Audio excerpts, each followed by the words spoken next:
Recording by Magahiya music Manpur block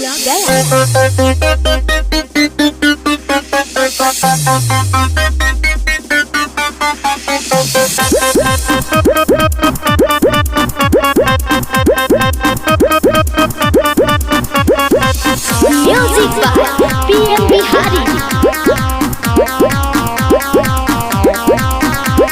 साता के आइल बाड़ू नाचेला बंगाल से, पागल बनौले बाड़ू गोरे गोरे गाल से। केहू नहीं बाचल तोरा लव वाला चाल से, हम दीवाना बानी फूला फूला बाल से। आओ एने फीस दी गलिया पकीस ली,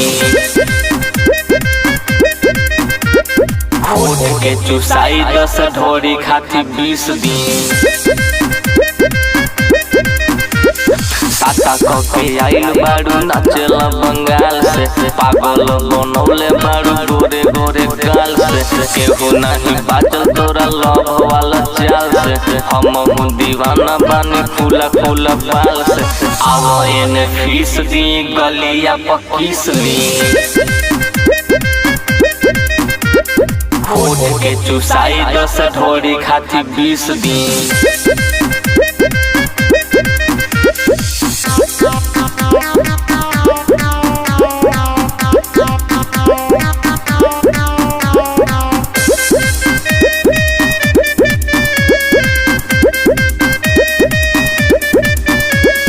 पोरे पोरे देह गदराइल बाटे रे, अब की जवानी तोर आइल बाटे रे।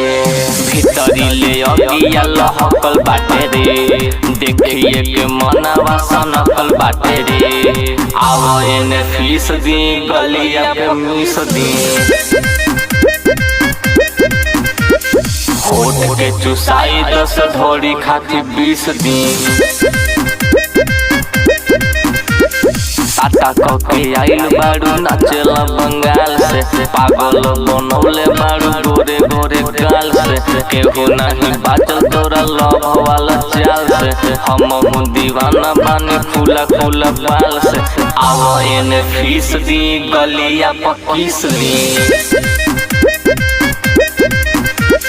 होठ के चुसाई 10 ढोरी खाती 20 दी।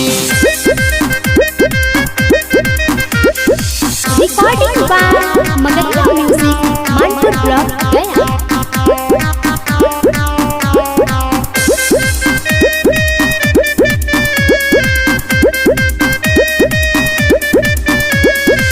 बज जब गानावा चंदनवा के बेस में, होई जाई तोहरो जवानी रानी रेस में।